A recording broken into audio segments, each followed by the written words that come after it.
Okay, first, go back to 1D, which is different on your sheet than it was on mine, which is no two vowels are together. So you want to see this, because we haven't seen one like this. So what we did, this was must have the vowels together. I had an old notebook file like this or something, and it said the vowels are not together, so we just subtracted. But yours actually says no two vowels are together, which means they're going to have to be separated by a consonant. Okay? So if we think about it, we have 1, 2, 3, 4, 5, 6 consonants, right? So we could start with a vowel, and then we'll put a consonant. We could put a vowel in between.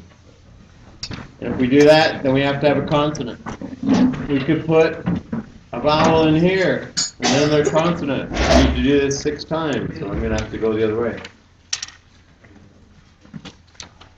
Okay, let's end that. 1, 2, 3, 4. Now I got 3.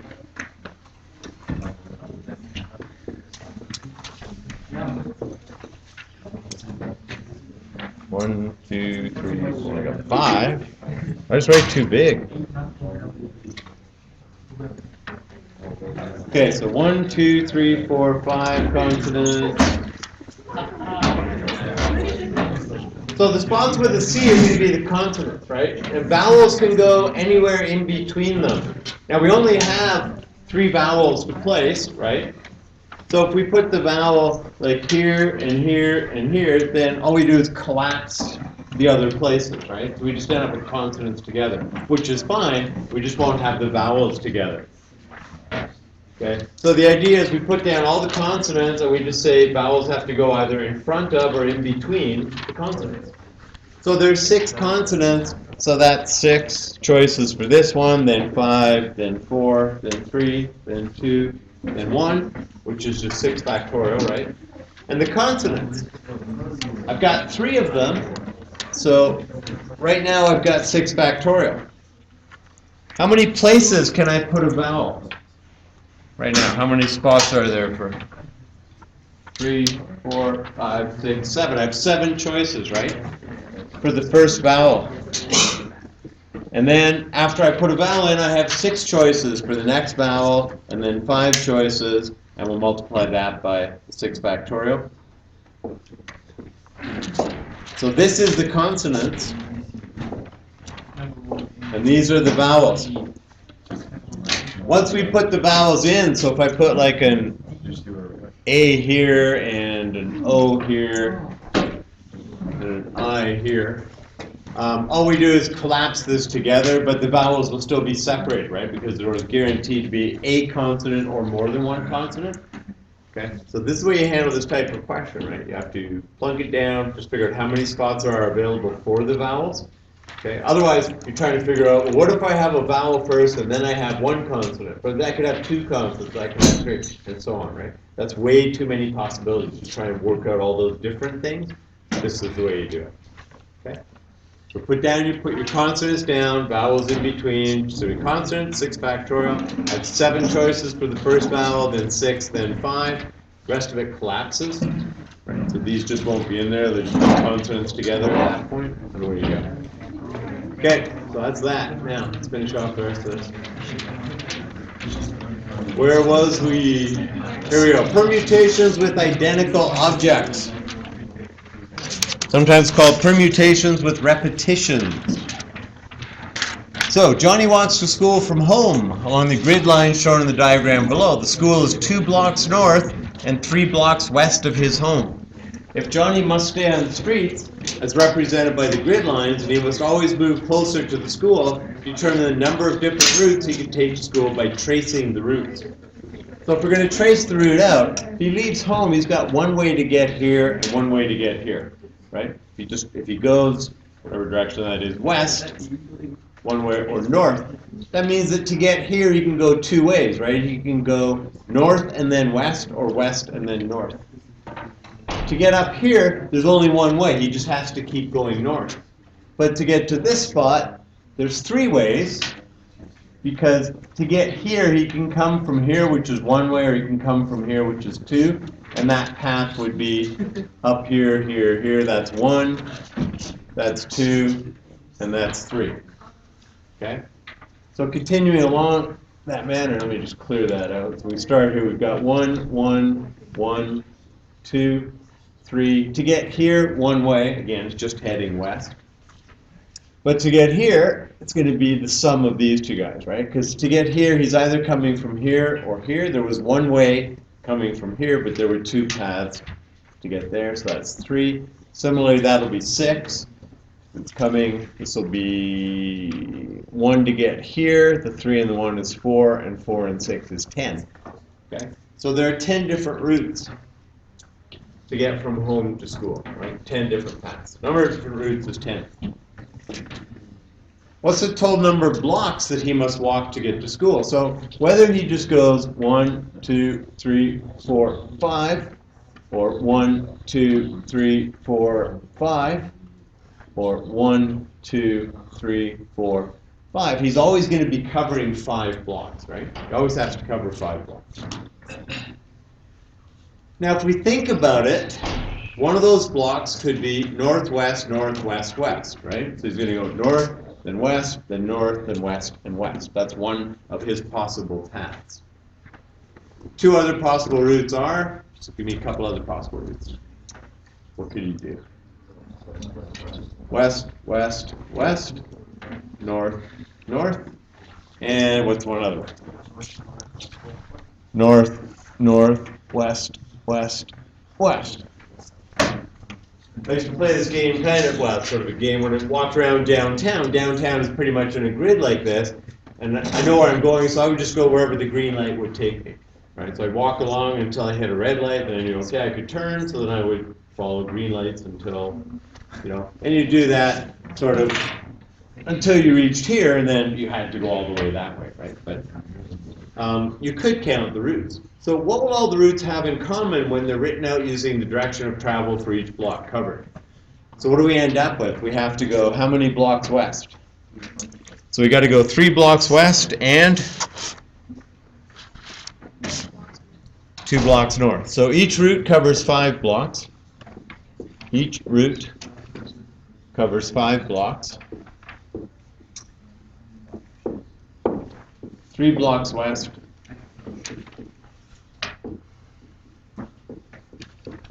And 2 blocks north.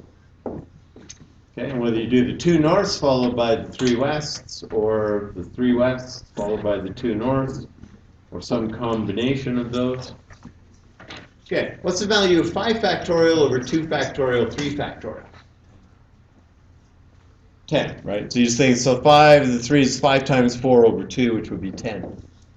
How does this compare with the number of different routes Johnny can take to school? It's the same.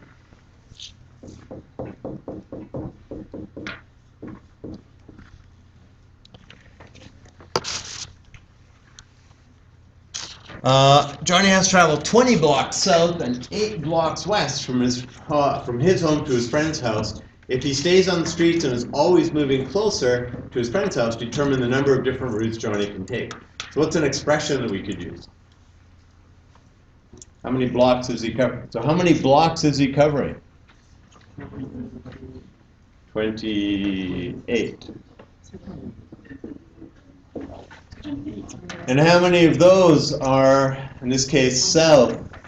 And how many of those, what do we do with the 20 blocks south and 8 blocks west? Divide by 20 factorial, 8 factorial. Okay, now that you probably want to do on a calculator. But handily, I have the number written down here. 3,108,000, 3,108,105. Okay. Lots of different routes. Permutations involving identical objects. Okay, so here it is. A set of n objects with A identical of one kind, B of another, and C of yet another can be arranged in. So we have n factorial arrangements for the n objects, but since we can't tell some of them apart, right? So if we have like 2 norths and a west, I can't tell those 2 norths apart, so I'm not arranging. If I have 6, well, what else do we do? We got west, north, north. Okay? I've only got 3 distinct arrangements here, right? Now we know that 3 objects can be arranged 3 factorial or 6 ways, but we have 2 repeating objects. So we divide out the ways that those repeating objects can be arranged, since we can't tell them apart, right? We don't have a little n1, n sub 2, n sub 3. If we did, each of those arrangements would be different. It would be distinguishable. And we want indistinguishable arrangements, right? Or distinct arrangements. Determine the number of different permutations of the letter word mathematics if there are no further restrictions. Okay, so there are 11 letters in mathematics. 11 letters could be arranged 11 factorial ways. But what have we got? We've got 2 M's. We've got 2 A's. And we've got 2 T's. So we take 11 factorial divided by 2 factorial, 2 factorial, 2 factorial, right? For the 2 M's, the 2 A's, and the 2 T's. Okay, so 2 M's, 2 A's, 2 T's. Permutations must begin and end with an M. So how do you want to think about that? First one's an M, last one's an M. What can you do with your M's? You can toss them out, right? So, okay. How many letters are left? How many of them are the same? The A's and the T's, right? If you want, you can do a little fundamental counting principle bit. You say, well, it's 2, because there are 2 M's to choose from, times 9 factorial times 1. Now, if I do that, I have to say, well, wait, there's 2 M's, so I got to go with another 2 factorial down here. Okay? So you can leave that off and just say, okay, you can, well, let's do 2. You can do this. So leave out the M's and say it's this, or you can say we've got 2 for the first M, times 9 factorial, the other letters, times 1 for the last M, but there are 2 M's and 2 A's and 2 T's, okay? And both of those together, or either one of those, works out to 90,720.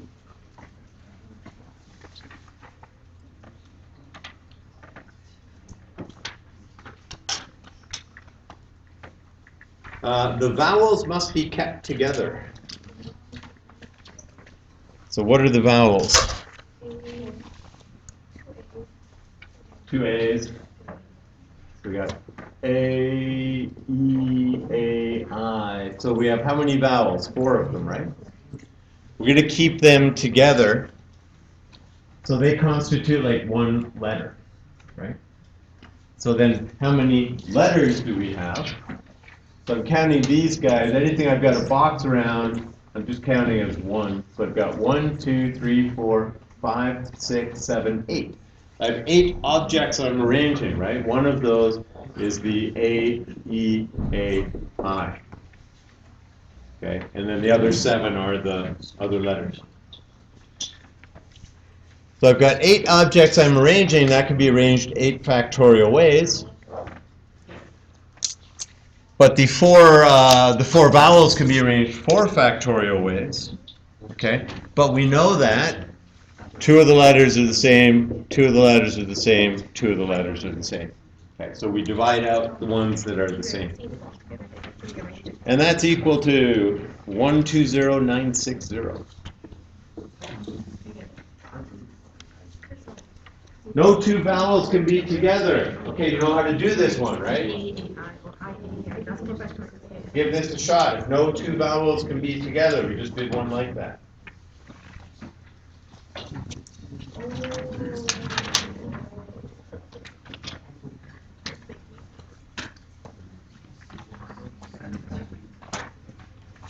No 2 vowels.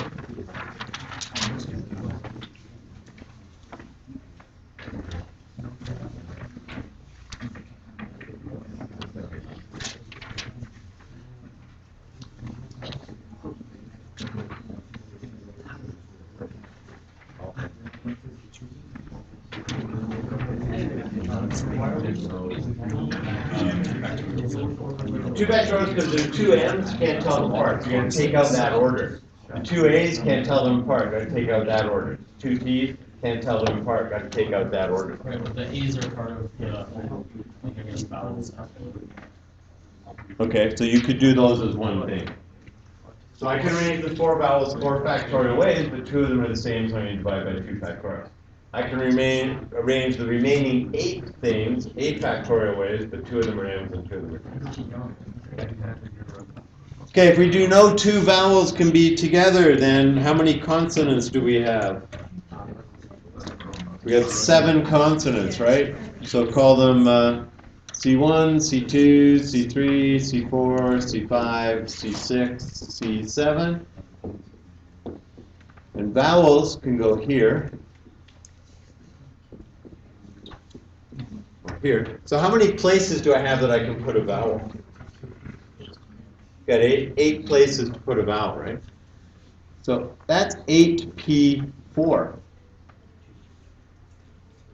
Okay, I have 8 places. I need to choose 4 of those. Choose a bad word. I need all the permutations of putting 4 vowels into these 8 places, right? And that just means that 4 of them will have vowels and 4 of them will be blank. But again, what we do with the blanks is we just push it together. And we're going to multiply that by the 7 factorial ways of arranging the consonants. And then at the end say, but you have 2 A's, 2 T's, 2 M's.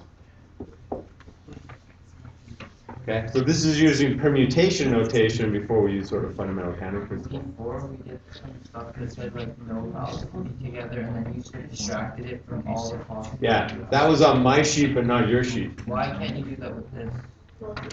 Okay, this is no 2 vowels, right? There's 4 vowels. Okay, so we can't have any 2 together. In other words, the vowels must all be separated by consonants. Okay, so it's yeah, it's not like it's not all. If all the vowels must not be together, then we would do, right? But all the vowels not together means 2 of them could be together or 3 of them could be together. One of them, they could all be separate, right? That's what we don't want to deal with. I don't want to deal with, okay, 1 of them could be together, or 2 of them could be together, or 3 of them could be together, right? This one just says none of them can be together. And that's a bit easier to do, right? It's just saying, okay, so I've got 7 consonants, I've got 8 spots for a vowel. They have to go in between or in front of the end, beginning or end of. So that's 8P4 times 7 factorial. That's arranging the consonants, but 2 M's, 2 A's, 2 T's. And that works out to 1,680. No, sorry, that works out to 1,058,400.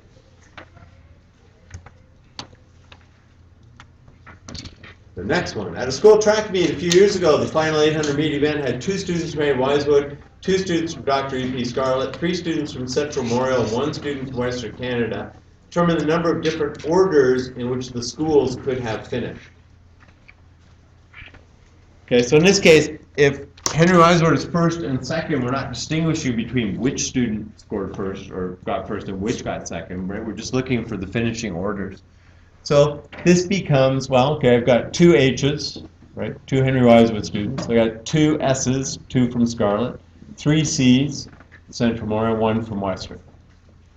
And I want all of the arrangements, so determine the number of different orders in which they could have finished. It's all the arrangements without regard, right? So there's 1, 2, 3, 4, 5, 6, 7, 8 is 8 factorial. 2 H's, 2 Henry Wisewood, 2 from Scarlett, 3 from Central, 1 from Western. You're not going to put divided by 1 factorial. Okay, and that works out to 1,680. I mean, if you put a 1 factorial, it's not going to hurt, because 1 factorial is 1, but I don't think you need to put that. Okay, then we have exercises for permutation, so I think we're done.